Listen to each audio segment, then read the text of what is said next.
2-1. Welcome back to MusketeersHockey.com for the season debut of the Coach's Corner. I'm Jordan Berger, and with me is Musketeers head coach and GM Brett Larson, making his own personal debut on the Coach's Corner. And Coach, training camp in full swing right now, but let's just talk about you personally real quick. You finalized your staff with the hiring of Mark Abelan, and your family's here. You had a couple speaking engagements, I imagine. Starting to feel a little settled here in Sioux City. Yeah, it's starting to feel like home now, which is nice. It's been a crazy summer, obviously, with everything the community has been going through with the floods and all that, and so it kind of made it difficult to move into town, but we got here and we got settled and it's starting to feel like home.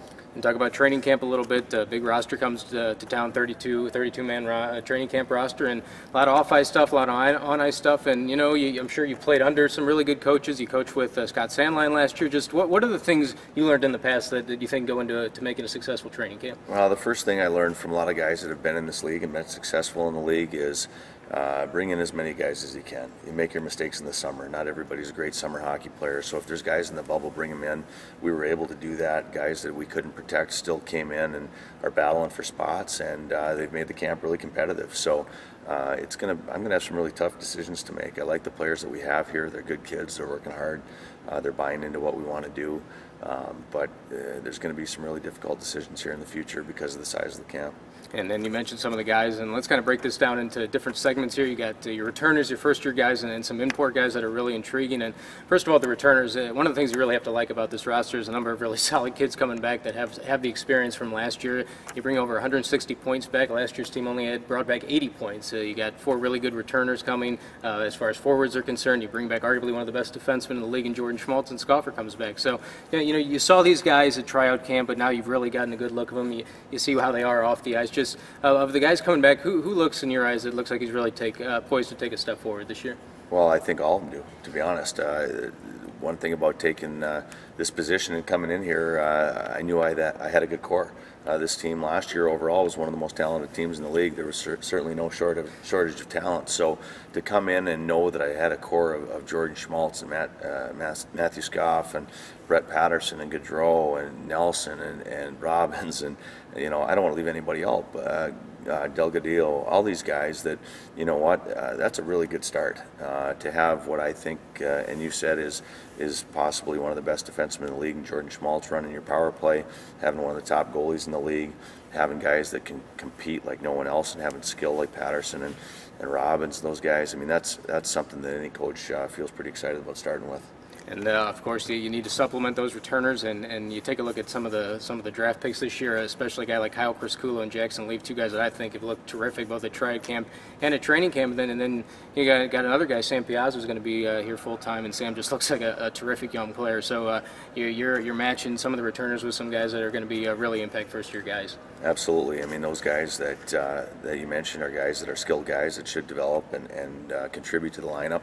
You got guys like Cody Maroney coming in here and making a case to make this team. You got to remember, when you're putting your team together, you can't just go with all skilled guys. You got to have that mix, and if we don't have the heart, we're not going to go anywhere. So there's some guys at this camp that the fans might not see putting up points, but they're going to be a huge part of this team, and they're going to make the team. And one guy I've seen you talking about in that same vein is Noah Nelson. Have you really come to appreciate what Noah's going to bring to the table? Noah Nelson's going to bring heart every night. He's a leader, and he brings that energy. I'm looking for another name of a kid that along those same lines that has really made a name for himself in this camp is Josh Erickson. Josh has brought more energy and grit to this team than I expected out of him, and guys like that, like him and Maroney, have made it really tough on everybody, because I think everybody realizes that there's going to be some tough decisions ahead as far as making this club, because those guys have come in and impressed. Yeah, no, it was definitely a huge loss last year when he went down. And then kind of the third segment of the players is these imports. We talked a little bit about Pontus, who really was terrific during tryout camp, came here and got a spot and was on the protected list. And now Robin Hoagland's kind of another kid that's going to come from Sweden. He talked about he had a full ride to Notre Dame, and he's really intriguing. Just a massive man, 6'2", and got a terrific shot and really a good skill set. Yeah, I think what you'll see out of Robin is a kid that has an absolute ton of potential. I mean, the kid can absolutely fly. He can hammer the puck. He's a bull. He's up and down the ice. He's a little bit of a project in the fact that, you know, he's a younger kid that's probably a 2-year junior guy, and we've got some things to work on with him, but he wants to learn, he wants to get better, and I think by mid to end of the season he's going to be a force in this league. And I'm sure the guys especially are excited to kick off the preseason, probably sick of knocking each other around that they're going to do that in the inter-squad game, but I'm sure they're really excited for Waterloo. And just it's a big weekend for some of these guys. You mentioned spots are on the line, and you're probably not going to take as many guys as you have right now to Duluth looking ahead. So, you know, first preseason weekend kicks off. What are the things you're most looking for? Well, right now I want to see the guys like I've expressed all camp. I want to see the guys that aren't going to quit. I want to see the guys that are hard to play against, the guys that compete, the guys that have energy, the guys that, you know what, they'll go through a wall to make this team. Some of the top players may not be playing in this game, so people may be a little disappointed that they don't see them. But I've got to give the guys that are fighting for those last few spots an opportunity to show themselves this weekend. So there's going to be some fierce competition. I'm looking for the guys that make you better by bringing a lot of passion and energy to the team. Coach, thanks for the time, and it's going to be fun to talk to you during the Coach's Corner throughout the year. Hey, I look forward to it. This is basically why I took the job, is to get involved in this Coach's Corner. I've heard a lot about it, so thanks. Oh, stop lying.